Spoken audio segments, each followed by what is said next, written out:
should. Esti, maybe just if you could just start with your summary of the season so far. You brought in a new coach, some new players, but things probably don't seem to be going as you would want them to. Just your summary of the season so far, Philip. I think a difficult question. If I had to surmise the season, we brought in about 7 players, new technical staff, and I think everyone saw exactly how the season began from a technical perspective. Of course, a season where there's going to be a lot of changes. We had always requested for the supporters, for the stakeholders to understand there's a great deal of patience that will be needed. Having said all of that, I mean, we deliberately took the approach of signing from the back first. The foundation was very important to us, right? And I think it's kind of a conundrum now because we're looking at it and we've conceded the goals that we've conceded. But the plan had always been the same, to begin with reinforcing the foundation, which was our defense, and then move forward. If you will look, we've only signed, I think at that time it was Gaston Sereno as our first offensive player, with a plan for identifying each window. And I know it's a very important question that will probably come to us about this window, but we look at having done that, still topping the charts with many of the attacking stats. I mean, scoring the 3rd highest amount of goals, even with that approach. So I think that, if you look at the chances that were created, chances that were missing, if we had taken the chances we could take and not concede, and it's ifs and buts. But at the end of the day, we are very confident of the direction that we're going in, and with all of those parameters having been met this season, I think that the team could be in a very different position in terms of league standings. Maybe just speaking of this window, I think only about 2 weeks left. Anyone coming in? The coach has been very blunt about doing something. Yeah, I think it's always a sensitive thing, because we would love as a team to be able to be transparent and speak to people. I mean, our people and fans are the most important people and stakeholder, and we respect them tremendously highly. And I really want to just take away this connotation that the club is not doing anything, the club does not respect its supporters. They are everything to us. We do everything for them, and it would be foolish for us not to be doing anything in this window. We've got to respect the players that we do have, give them the confidence for them to be able to do the job in the field. But we are very much aware of the areas that we need to strengthen. We've been working tirelessly every day with the technical staff, with the management, with the committee to make sure that we make the right decisions.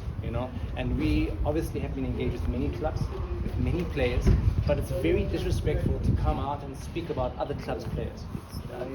I know people want to know information. I know they want to know progress. We would love to share that.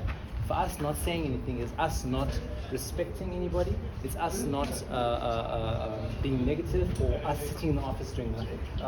I really want to dispel that, because if I had to sit outside here and speak about every single player from a different team, I'll be doing a big disservice to the management of the team and to the player. We have to respect our colleagues. We do want the fans to know, and our stakeholders, our sponsors. We are doing everything we can to make sure that in certain areas we can strengthen, but also we also understand that we also have a June window. So we're preparing on twofold, because it's a short term, but we also have to plan for the next season. So we're taking the steps that we can, and we're working very tightly behind the scenes. Yes, Steve, what influenced the decision to play most of your games away from home in Moses? I think again, it's there's many components in that decision making. It comes from a commercial perspective, also from a fan engagement perspective. We have the privilege of having the fans that we do all over the country. And there's some commercial arrangements that we have with the provinces, like we've always had as a club. It's not new to the team right now. We've had instances where we've had games in Cape Town, in Rustenburg, and other provinces, and it's something that the club will always look to continue to do, because again, the fans are important. So when we go to Durban, we have a great big stakeholder that wants to come out and see the team. We have a relationship with the municipality, same with Polokwane, and as years go on, that will change. So we know that FNB is our home. It's an iconic stadium, means tremendously a lot to us. But again, it's ideas and things that we look to as a team and an institution to say, how can we give back to the people? So I know logistics-wise, sometimes there's traveling, but again, it's a sacrifice that the team is also trying to do to show the people that we are with them and we're together. As the striker or attacker, is it one of the priority particularly for this window? I look at the number of chances created.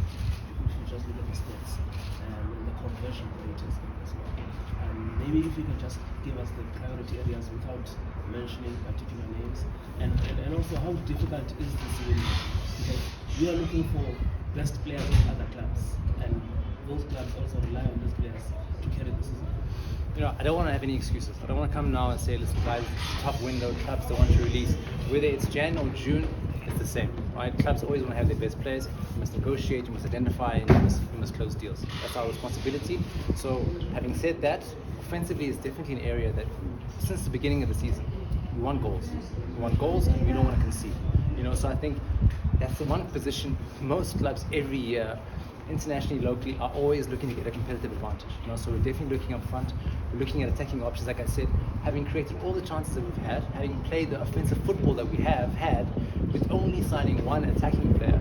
It bears testaments to a lot of good work on the ground, good work by the technical staff. You know, it's quite obvious that patterns of play and how we approach the game is very offensive, and it shows a lot of improvement from where we're from last year. The conversion rate has been a challenge, right? If we had to convert the chances that we had, would we be sitting here saying we're looking for strikers and attackers? We probably still would, because you know, as a big club, you want to be competitive. You know, so we are looking and we're trying to see how we can assist the technical staff as best we can. Steve, first and foremost, compliments of the year. Good to see you. Do you feel like Chiefs is being looked at with a different eye from the supporters? You know, it looks like each and everything that you guys do say, you know, there's always reaction from it. And what would your message be to the supporters? Of course, there's been patience for the last couple of years, but what is your message? Because whatever you do, it's under an eagle eye. It's like that, and it's a responsibility of the club. Our supporters they're used to success. That's why they support this team. This club is built on a history of success. There's no excuses. So they are entitled to voice their opinions. They're entitled to expect what they're expecting, because this is what has made the team what it is today. So from our perspective, there's no excuses. We understand their frustration. We share their frustration. And I think that's the thing that they need to know, is that we understand and respect their frustration. Yes, we're trying our best we can to make sure it's results. I can say a million things in front of you. I can say a million things to them. They're going to say, SD, you said this, we want results. We want 3 points, we want to feel happy, we want a trophy in the cabinet, and we respect that and we understand that, and that's normal. You know, so we know that any move we make, we can look at that this is a big team, and we have to understand that comes with responsibility, but we must behave that way. SD, how true is this theory that some teams in the league make it difficult for you as far as negotiations are concerned? Have you maybe experienced that since taking over the experience? To be fair, I don't even want to entertain that. We hear all the other clubs are our partners, they're stakeholders in the league. We need each other, they need us, we need them, and it's a situation of us coming to negotiations. They always will have their standpoint, they want to keep their best players. If you had to ask me, anybody coming to ask, sell us Shabalala, we say no. It's part of negotiations, it's part of the industry, it's part of the business. They have their goals they want to achieve, we allow them. So it's about us engaging in a positive way and trying the best we can to achieve the goals. So we respect them and they respect us, and it's part of the industry. And we find that worldwide. Thank you. Thank you again.